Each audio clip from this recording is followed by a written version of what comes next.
All right, so today we do the Playfield. Nice Sunday morning. One quick note: I realized that when I did the Path of Adventure, I didn't use non-ghosting LEDs. Path of Adventure's over there behind me on my ball bowler. So, and I also didn't realize I didn't have any more non-ghosting LEDs. When you do LEDs and inserts in lamps that get turned on and off by the computer, what happens is these lamps, there's always a little bit of voltage going to them, and it doesn't bother an incandescent bulb. But when you do that with an LED, the LED has a tendency to glow ever so slightly, which can be distracting and a little annoying. So I ordered some non-ghosting LEDs. Again, I also decided, since I had to order bulbs, I'm going to go with cool white for like the blues and the greens and the whites, and warm white for all the warmer, like the yellows and the reds and the oranges. So I ordered a bunch of cool white and warm white non-ghosting LEDs that I could use on the playfield. I should say underneath the playfield in the inserts. So something I needed to mention. So I got to switch out all my bulbs in my Path Adventure now too. Wonderful, because that wasn't a pain in the neck. As you could kind of see here, I decided I had to clean under the idle because I was looking at it last night and it's really gross underneath there. So I took the idle off. It's a set screw basically. You hold this down, you use the idle test to get the set screw to face this ramp, and then you use the little Allen wrench to undo the set screw. Idle assembly pops off, and then you have to, on the bottom, you have to unbolt the motor assembly here. After you do that, you can get to the screws for the actual plastic idle chamber, I guess, and that comes out. This is a big heavy assembly with this motor and everything. So what I did was I tilted the playfield like this, and I rubber banded it to the what can I say, chute bracket, whatever. So it doesn't hang down and hang on the wires, because that's way too heavy to hang on those wires. So what I'm going to do though now is I'm going to clean up this idle assembly first. Do what I got to do under the idle, and then I'm going to put it all back, just so this isn't hanging and it's not in a precarious spot. All right, our idle assembly is back together. As you can see here, cleaned up this ramp nice. We novused and got all in here. Stuck my finger in here, try to get as much of this subway as I could. Cleaned off the idle himself. So that looks all good. It should be noted that underneath in the rotating assembly, bring it under here, all right, there are a bunch of Optos. While I had that motor assembly off, I cleaned off the 3 sets of Optos too. They were working okay, but I figured, they look dirty, and while they're out, why not clean them? A little bit of preventative maintenance. So there you go. And also, the only thing I did too is that post right there. That's a brand new orange post, the clear rubber. I had to replace him while I had this off. I probably could have gotten in there with the screwdriver, but it was just easier to do that while I was off. So I cleaned around him. When I wax, I'll just make sure I don't get any wax in the star post ridges. But that little section for now is at least done. On to other stuff. All right, so we've been novusing and cleaning and all kinds of other stuff. As you can see right here, we've got it a lot cleaner. Right? We took our little vacuum attachment, if you remember this thing, little thing that pops onto our vacuum. We used it on Last Action Hero, and we vacuumed everything out, got all the big loose stuff off, and then we went over it with some cleaner to get some of the more loose stuff off, and then any stubborn areas we used our Novus. I got a nice new bottle of Novus. I threw out the old stuff. It was a pain in the neck to use. The thing to mention too is, like I said, I'm not going for perfect. So you're gonna see like there's some little bit of ball trails and everything left in here. I'm okay with that. I don't mind that, especially back here. I scrubbed them out a little bit with the Novus and it got better, but it's not gonna be perfect. So, and what I've pretty much done is I've done that to the entire playfield, pretty much from, let's back up a little bit, pretty much from the ramps up is done. I tend to do it in sections, right? If you just keep going willy-nilly all over the place, you're going to miss stuff, you're going to forget where you were. So pretty much from here to here is cleaned. And the only thing I have left to do, obviously, is wax it. But before I do that, one thing I wanted to mention that I didn't get a chance to is I went with something called a lost plastic. Now, if you remember from the start, this the back of the playfield here, this black area, there's the bridge ramp right over here. All right, that's pretty much the only backdrop. And I've always liked the back panel for Dirty Harry. All right, that's an aftermarket thing right there. That back panel with the skyline. All right, that didn't come like that. They made that, and I think it really finishes off the playfield nicely. If that wasn't there, it would come as just a black piece of wood. All right, kind of like this, kind of like Dracula. There's the ruins or the graveyard over there, but still, it's just a black piece of wood for the most part. And with all the color and everything going on in this game and the color DMD, I figured it was unfinished. Thankfully, they make something called the lost plastic. And the deal with this is it pretty much fits right there. That finishes it off much nicer. And the deal with it is, apparently was going to be included in the final product. I think some of the prototypes might have been, or sample games might have been, but then I guess it was just cut out in production. Probably, obviously, most likely to save some money, right? Because it is a big plastic. So I got that from Marco when I got my new sling plastics. I'm like, you know what? Yeah, we'll get this. At the time of this making the video, it was like $60, not cheap, but it's a good quality one. I can't speak for the other ones. Like I said, this is one from Marco, and it looks good. So I'm pretty sure we're at the point now where I could put that in, and I could secure it. Basically, it gets secured by some screws, right, in the corners here. And all the other ramps and brackets that go in here also, it's going to be secured by them. You know, when we put the bridge ramp back on, we put the wire form ramp back on here. It's going to be held in fine, but we're just going to get 4 screws. 1, 2, 3, 4. Yeah, 4 screws to just hold this in from our parts bin. So, but like I said, I think that looks immensely better, and it's cut out already for you know, for our gate there, and for the wire form ramp there, and for the Path of Adventure assembly over there. So it's pretty much plug and play, just drops right in. So, all right, so that's part of what I'm doing. I'm going to secure that to the back of the playfield. I'm going to start some waxing and some cleaning of these posts. And as we're done waxing also, we're going to take out the star post, replace the star post, put some new rubber on. And the back of the playfield, at least, is going to start looking more like an Indiana Jones, right? Or at least a put-together Indiana Jones. All right, so we have cleaned and waxed the lower part of the playfield, pretty much from the ramps down. Took that apart. We're waiting for the wax to haze over. And when you wax a playfield, it's similar to your car, right? We're going to give the wax about 15, 20, 25 minutes to haze over. And then we're going to buff it out with a clean, soft cloth. Not so bad. The wax I like to use is this stuff. It's P21S, all right? It doesn't leave a lot of white powdery stuff all over the place. If you try to use turtle wax or something like that, it's gonna, you know, it's gonna leave a mess. And some of that liquid wax stuff, it's all silicone. It really doesn't do much. So that's why I like to use a carnauba wax like that. It's always easy to apply, and comes out great. So that's hazing. We're slowly but surely putting together our upper playfield. You can see as we go, I'm polishing up the posts a little bit. I'm tightening them because they get loose after being hit with pinballs all the time. And then the star posts that I need to replace, I'm replacing those using this clear rubber. So I'm also doing the rollover guides up here. Good thing, you know, one of the reasons you take pictures, obviously, you never remember. I'm sitting here looking for the top screw here, but it turns out that the top screw is actually part of a plastic and post that goes in there, and that's why there's no top screw for that. It's connected to a plastic. So there you go.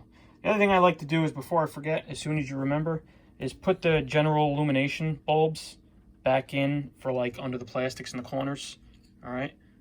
Before we put any plastics on top of this stuff, we're going to test them to make sure they work. The bulbs work, the sockets work. There's nothing like putting everything back in the machine only to find out that a bulb that's 2 layers down doesn't work, and you got to go in there and dismantle it again and install it again. So once we have all these rollovers in and all these other little GI bulbs in and flashers in, I guess still got to put the flashers in the big sockets. We're going to test it out to make sure that all the bulbs we put in are actually working the way we want them to work. And I'm not going to do that until I get the GI bulbs down in here under the slings and in the ball guides over there. So, but I'm not going to do that until we buff the wax out. So, yes, we are in the stage of putting things back together, which is nice. And I only have another few hours to do this, and then it's going to be another long work week. So what I'll probably do is I'll probably check back in with little videos here and there during the week to let you know that I'm still alive and still doing this. So the other tip for you is when you put in this lost plastic, right? It's already pre-drilled with holes, mounting holes for other things. What you don't want to do, because I said before, I'm going to screw them in with the 4 holes, 2 on each side to fasten it to the back of the playfield.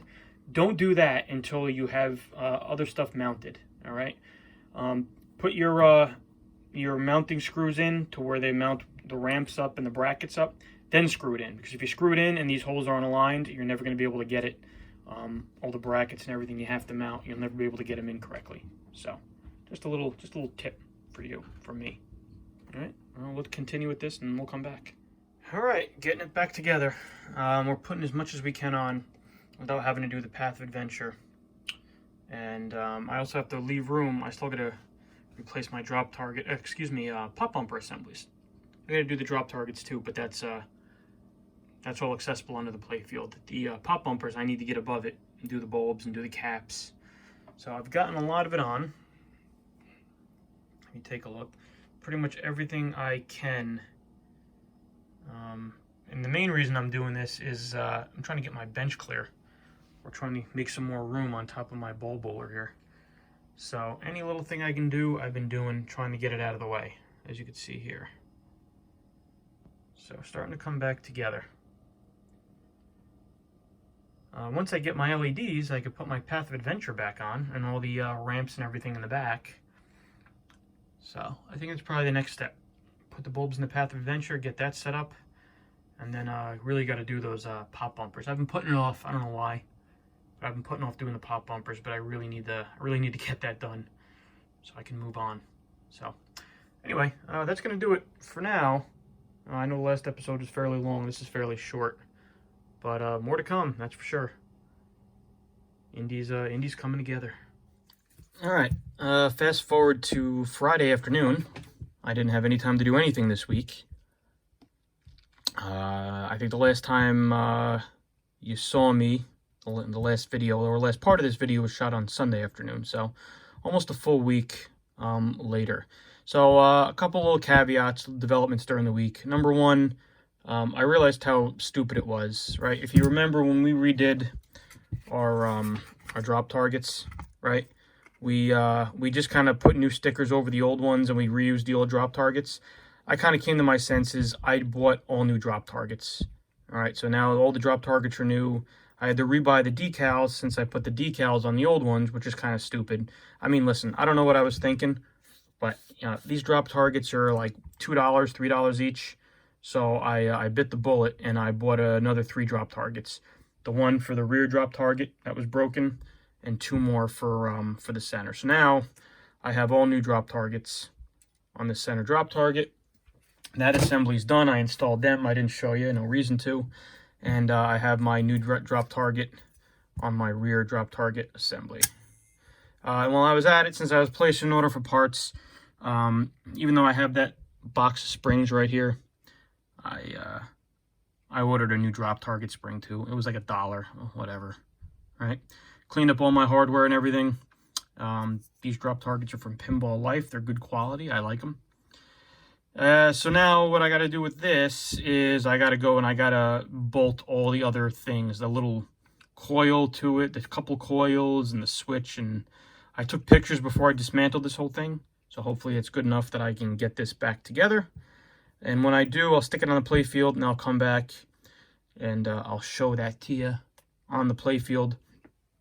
The middle drop target assembly I'm not doing because I have that removed, because what I got to do this weekend, if I have time, is I got to remove that subway that goes from the center lock hole to the idle, and I got to clean that. I'm sure that's filthy. And I also got to take out that that light board, the big main light board in the center of the playfield, because if you remember, they had stolen one of our sockets off it. So I got a couple, I only need one, but I got 2 sockets. I'm going to solder that back onto the board, and you know what, while we have that board out, we'll change all the bulbs out to the best of our ability, and we'll also clean the inserts, which is something a lot of people forget, but I'll show you all that when we get to that. So right now, I'm going to go and see if I can remember how to piece this thing back together. Oh man, what a pain in the butt that was. Yeah, everything kind of has to go together in a certain order. And I'm doing this with everything still wired up to the cabinet, so that wasn't fun.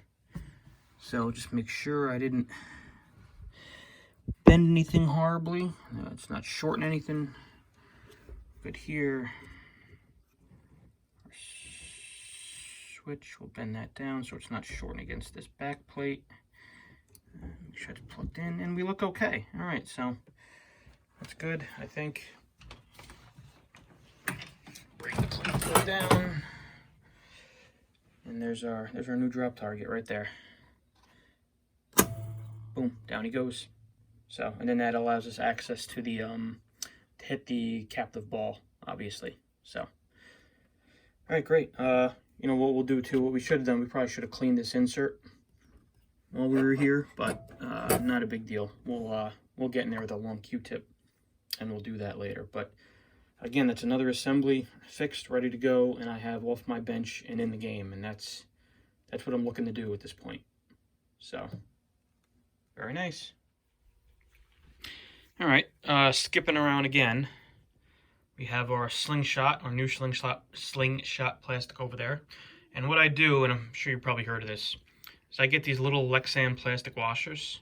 All right, you remember how the old slingshots were so beat up, and the ball, you know, the flipper's right here. So if it shoots the ball right at that corner, it's got a good chance of damaging that corner. So you get these little things. They use these for Chex Bubble Hockey. You could buy them a lot of different pinball places now. Pinball Life has them, Marco has them. They're little clear washers. I want to say these are 7/8 maybe? An inch, something like that. But put them on there, and then what you do is you take your new slingshot, and you put your, and I'm trying to do this looking through the camera, there you go. You put your new slingshot through that. You put the plastic over that, I should say. And then it sticks out ever so slightly. See, there's our washer right there. So if the ball comes and hits it, it's going to hit the washer, not the plastic. So that definitely helps protect our brand new shiny plastics a little bit. So just wanted to show you that. And I'll put the bolts and everything on it now. So our Path of Adventure is back in and working. I booted it up, tested our switches, tested to make sure it's recognizing everything and it's good to go. We got our little ramp back in and all the accompanying metals that brings the ball down from the Path of Adventure to the in lanes. Slingshot plastics are on. The next big thing we're gonna tackle is I've been putting it off because it's gonna be a pain in the neck, but I'm gonna replace these pop bumper assemblies, or at least this one's fine. I'm gonna replace these two because they're missing so much hardware, and I just bought all new. So we'll yank all these out and we'll put the new ones in. We're gonna have to obviously do that under the playfield and over the playfield at the same time. So that's why sometimes it could be a little iffy. But I think the first thing we're gonna do while we have some time tonight, because we have to go out in a little while, is I am going to try to get at that subway. Actually, I'm going to take the lamp board out for this section of the playfield here, and then we're going to try to get at that subway. The subway, which when the ball goes down here, comes across here, and it brings it over to the idle, pops it up, and locks it in the idle.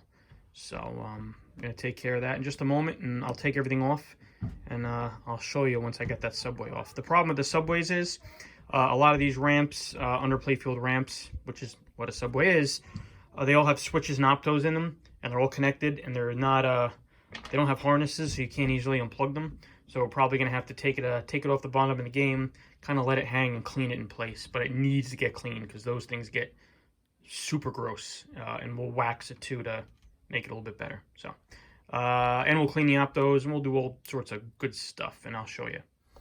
All right, doing some more skipping around. I originally thought, right, you see here, we just put a, if you remember where that socket was missing, you can see right here, we just soldered a new one in, top of the board. Board's very dirty, I know. There you go, better focus. And then I turned the board over, and this one just fell out. Right there. Popped right out, just fell out. So I'm wondering if maybe somebody didn't steal this one. Maybe it just got so hot it desoldered itself. I find that hard to believe. But I think what we're going to have to do is, I think all along these lamps on the edges, I'm gonna have to reflow that solder just in case. And of course, put this one back, and I'll reflow these two. Because if you look, oops, sorry. Yeah, there's some bad cold solder joints, damn. So I'll take care of all that when I do this. And then what I'll wind up doing is I'll take all these little lamp holders out, these twist lamp holders. And that'll make it easier. We're gonna wipe down the front of this board, or back of the board, depending how you look at it, with alcohol. I just did it a little bit of it, just to get some of the heavy schmegma off, but yeah, it needs to be cleaned. We'll take all these things out. So we'll clean it up real nice. Why not while we have it out, right? The other thing we're gonna do too while we have it out is, like we talked about with that other board, these pins, these header pins for the lamp connectors, we're gonna resolder these. And we'll heat them up, give them a little new solder, 1, 2, and the third one over there that goes to our missing socket. We'll take care of that too. So a little bit of PM, preventative maintenance, while we have the board out. All right, it's pop bumper time. Let's get this done. You see right here we have our intact pop bumper. That is intact. It works well. Coil sleeve in there is probably good too. I'm not going crazy with coil sleeves. If the coil has good action and it seems to do okay, I'm not running to change the coil sleeve out of it. So, or the coil sleeve or nye liner as well, as it's called. So we're going to leave this one alone. We're going to leave this one as a reference. All right, like I said, it's okay for our purposes here. For the other two pop bumpers, I have my switches already in place. I do get new switches with the pop bumper assemblies, but these switches that are in here already seem to be of better quality. So what I'm going to do, and since they're already hooked up, they're already screwed into the cabinet, I'm going to keep these switches, and I'm just going to build the pop bumper assembly around it, which is, it's possible to do. It's not hard at all. So yeah, maybe someone's yelling at their TV right now telling me I'm being lazy and I should replace them, but I'll keep them for spares in case I do want to replace them one day. But right now, I just don't see the point. All right. So anyway, let's I guess we'll tackle this one first. We got to take that fiber washer off, as well as the that plunger out of there. All right, we do have our two coils here. The new pop bumper assemblies came with coils, which is a probably decently significant part of the cost. So we're going to use the new coils, and we'll keep these. The sleeves seem to slide in and out of the coils okay, so that usually means they've been okay. They're not melted. They weren't subjected to any crazy heat. This one just has some schmegma on the plate there, but we're going to use new coils. We'll desolder that and we'll put new coils in there, and then we'll just solder those wires to the new coils, obviously. So let's I'll come back and I'll show you how I've made what kind of progress I've made. All right, so nice little surprise. I didn't realize it at the time, but this subway is actually has connectors on it. There's separate harnesses for the subway, which is awesome because now we're able to take it off, put it on the floor, and clean it easier. I didn't realize that as I was taking it out ever so carefully and turning it around to clean, I saw these two connectors kind of hanging out, and I'm like, well, what do you know? So yeah, that was a very good design choice. That doesn't always happen. Like I said, sometimes you'll have switches riveted to these things, and so yeah, I'm very, very, very happy that we can actually take this thing out, because if you look, you could just see it's nasty in there. I've actually cleaned it a little bit before I started filming, and it's still pretty damn gross. So what we will do is we will wipe this down, we will wax it. We're going to get our Q-tips and we're going to clean the optos, the receivers and transmitters in there. And then what we'll do is we'll stick this back in the game, much like the Path of Adventure. We'll just hook it up, put it on switch test, and then we'll check these optos out. We'll interrupt them with our finger to see if it works. Because if it doesn't, these two optos have a tendency to cause problems where when the ball drops in here and rolls down toward the idle, if it doesn't sense a ball, or one of them, it skips this opto and it hits this one, or vice versa. I forget exactly what, but it could basically cause the game to not realize what you're doing, or thinks you skipped the middle bank of drop targets. I was reading a little bit about it. I have no personal experience with that, but at any rate, it's good to make sure these optos are working. They won't cause problems. So let me clean this up. I'll wax it real nice, and then we'll put it in the game. We'll do the switch test together. All right, so we're nice and clean now.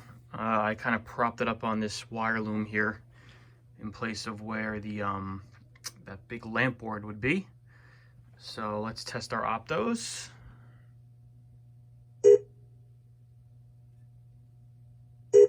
That's good. And how about this one? All right. Very nice.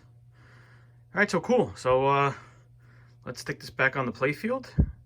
And what I did was some inserts that were kind of needed some attention. I cleaned the backs of the inserts, put the bulbs in there while I had easy access. So that's done. I'm gonna put this back on, and then we're gonna get back to tackling that pop bumper, or those pop bumpers, I should say. All right, we got our pop bumper assemblies in. A little fiddly, but not too bad. And now what we have to do is we have to solder, obviously, our coil wires to our pop bumper coils. But you might be wondering, well, these two guys are hanging out down here. How do we know what coil, or, well, what wire goes to what coil, right? And the way to do that is you go to the front page of your manual. We all call them pop bumpers, but a lot of times the pinball industry would call them jet bumpers. We have left jet, right jet, and bumper base. I'm guessing that means that's the base one, the one in the middle or on the bottom there. So we go over here and we follow it over, and we can see right here our drive wire color column. We have brown black, brown red, and brown orange. So we know, and looking through the camera it's a little hard to tell, but I believe via looking through the camera, our base bumper, which is our middle lower bumper, is going to be brown red. Again, it's hard for me to follow looking through the camera and looking at it, but all you do is you line up which one you're looking at, and you come over here, and this is on the inside cover of the manual. So that's what you do. So all we got to do is we'll take our wire from our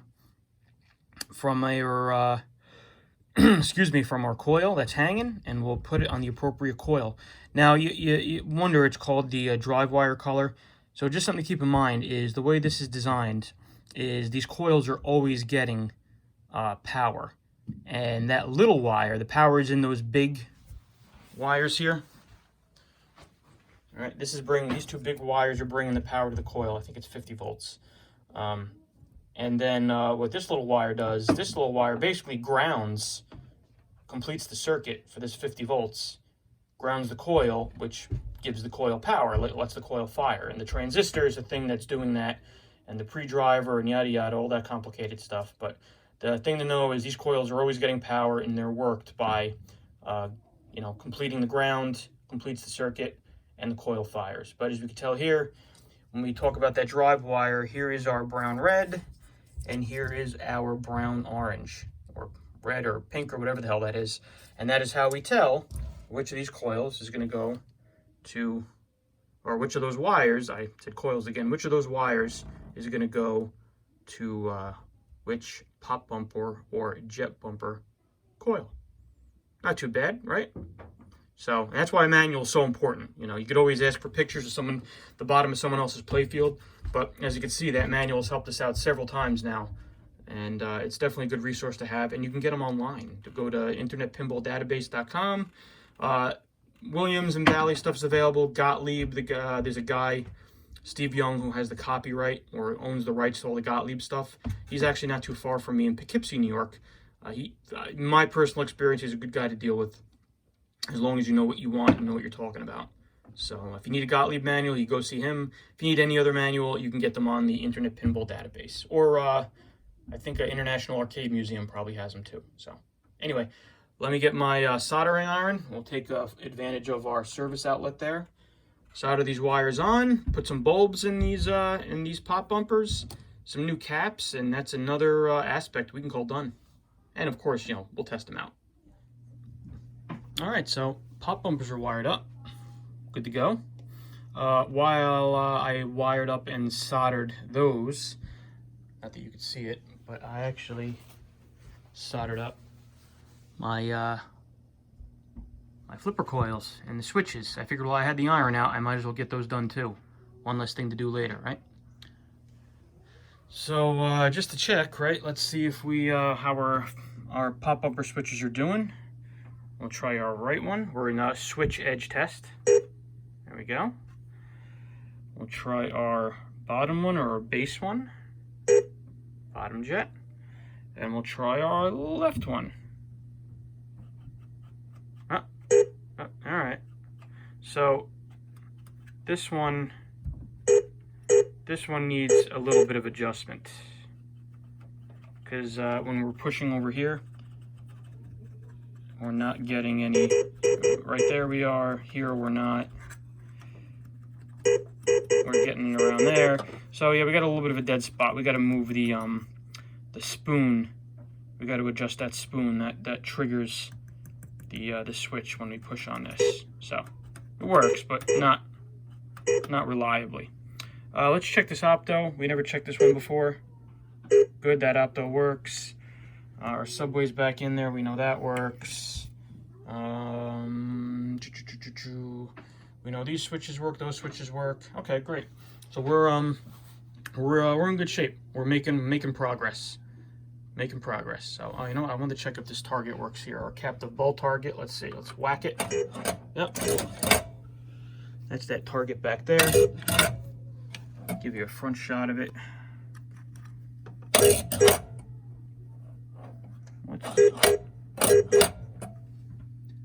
Oh, there's also an Opto there. I forgot there's an Opto here. This Opto here, it tells us when the ball is here.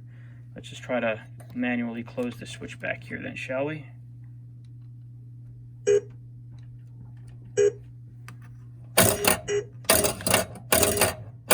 Alright, good. So that works too. Alright, so just as I go through, I'm making sure I check switches and things of that nature. But we'll adjust this pop bumper switch underneath, and then I think it's going to be time to do some other stuff around the house, and we'll come back to this later. All right, so just to give you an idea, one thing that a lot of people skip, or I've seen skipped, are cleaning the inserts, the bottom of the inserts. Now you can see Indy's dad right there, right? You see how nice he looked? You can tell it's like, he's backwards and upside down, but that's his face, right? What he looked like before was that right there. See that? That's what his insert looked like before. And I took a rag with some Windex, almost any kind of cleaner will do. But you get in here,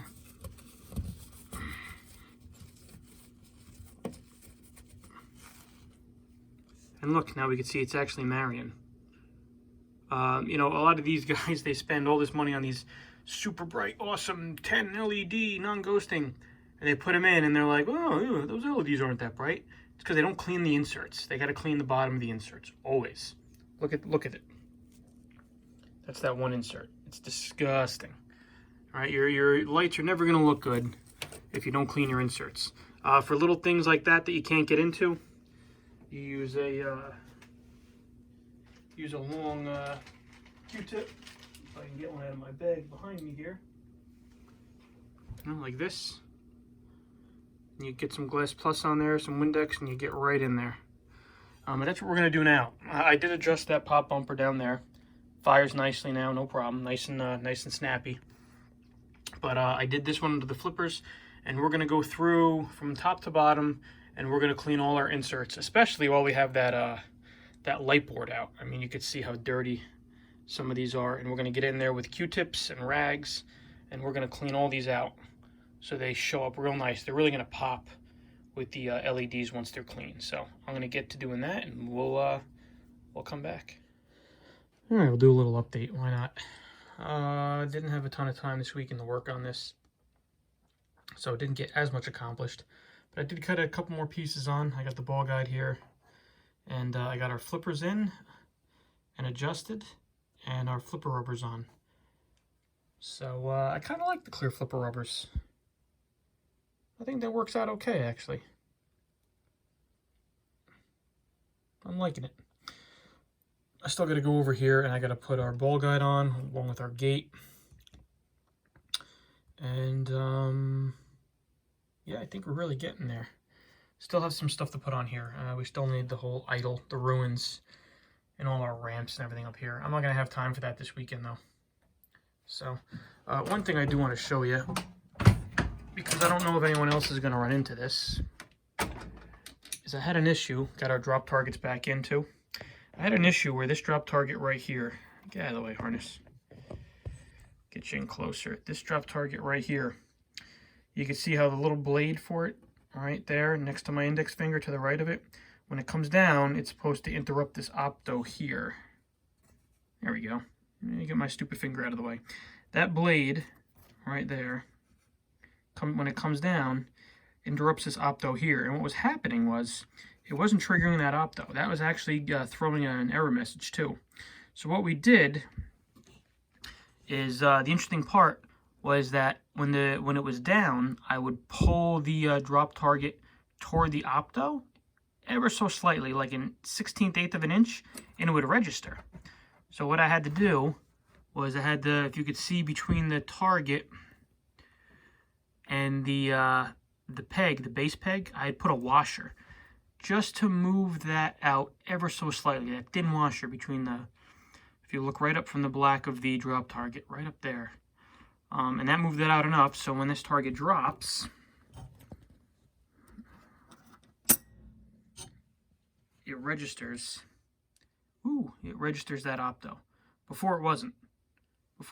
So basically, in essence, all I did was move this drop target down ever so slightly toward the Opto, and it caused it to register, and now it hasn't had any problems.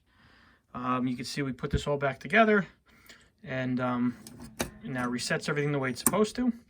The other problem I had too, if you remember, we had those big thick springs. We used that in my spring kit. That coil is having a heck of a time resetting those drop targets, because what it does when the drop targets come down, this plate is attached to this, right? This coil or this plunger, coil energizes, magnetics suck this part up, and this part has 3 tangs on the bottom, and those 3 tangs, they push the drop targets back up into the up position. Well, I was having a hard time doing that because the springs are too heavy. So I went back in that little kit and I got some lighter springs, and now it hasn't had a problem at all. Just whoosh, right back up, no problem. So light boards are in there. We actually had another problem too on this light board, where Willie's face, this insert right here, would work for a little while, then go out. Lo and behold, I wiggled this connector and she would work. So we had a bad solder joint, cold solder joint on here. Took this little light board out, we reflowed it, and now that hasn't been a problem. You see our flipper mixer in there with our flippers attached. No problem. You want to remember too, when you're doing that, you want to be able to have, you want the flippers to have a little bit of play up and down. I'll show you here. See, they have a little bit of play up and down, out, up and out toward the playfield. You want that. You don't want them digging into that flipper bushing. You want to be careful of that. Other than that, we did our cool whites for our lighter inserts, our warm whites for our warmer toned inserts. Pretty sure I showed you that already. I forgot what the last video I shot was, so if I didn't shoot it, you'll see it later on. Our pop bumpers are in. They all work. I just did this leftmost pop bumper. Now it's plenty sensitive. Gave it the put the game in solenoid test. All those solenoids worked. Our back drop target here, our totem, I think it's called, totem drop target, that works fine. And when we put the playfield back together, we have the plunger for the diverter coil. That's all ready to go. And this little orange wire here, if you remember near the beginning, right, we had that orange wire hanging out in the back box. So I guess right here is where it was broken. This is supposed to go up into this wire loom right here. And it goes right to this lamp. See that lamp socket right there by my finger? That's where it starts. And the wire goes all the way down here, all the way through the loom, and back into the back box. Like I said, it was broken somewhere between that lamp socket and the back box. And for me playing around with it enough and moving things around, it's broken somewhere down here. It's probably broken in the middle of this wire loom right here. So I'm going to verify that this is the same wire. I don't need it. And then if it is, I'm just going to cut this as short as I can. Or if I want to spend the time, I'll just pull it out entirely. That way, you know, it doesn't short against anything. Not that it's really connected to anything, I don't think. But at least that way it's a little cleaner. And I'm not planning on getting rid of this game ever, or if anytime soon. But if it does go to somebody else, that way it won't be there to confound another person. But what we'll do is we'll play this game a bunch and see. You know, maybe that goes somewhere else. We don't know. I doubt it, but we're not going to hack it off just yet. God forbid we do wind up needing it. And that's where we are so far. You know, a couple things. You know, we're going to try to fire this up soon. We have no idea if those flipper boards work. That one here and the one closest to me over here. We have to replace our coin door lights. I think our start button and additional ball, extra ball, buy-in ball, super ball, whatever it is, I think those lights are out in those buttons, so we're going to have to fix that. And, yeah, I mean, God only knows what kind of problems we're going to have, you know, some stuff that's going to need to be adjusted. I have the translite, obviously, here, sitting on Last Action Hero. What it didn't come with, though, it didn't come with glass or molding. So I got myself a nice piece of glass from Marco. And over here in the Neo Geo, as dark as it is, I have the plastic molding pieces for that. So we'll do a video. I'll show you how to mount a translite to a piece of glass. It's actually very simple. It's not hard at all. And yeah, and I think you know, depending how things are looking, you know, we might even grab a pin sound board. We'll try out that pin sound board. We'll see how that goes. But as for now, I think it's going to do it for this this little installment. So another busy week ahead. We'll probably be back next weekend.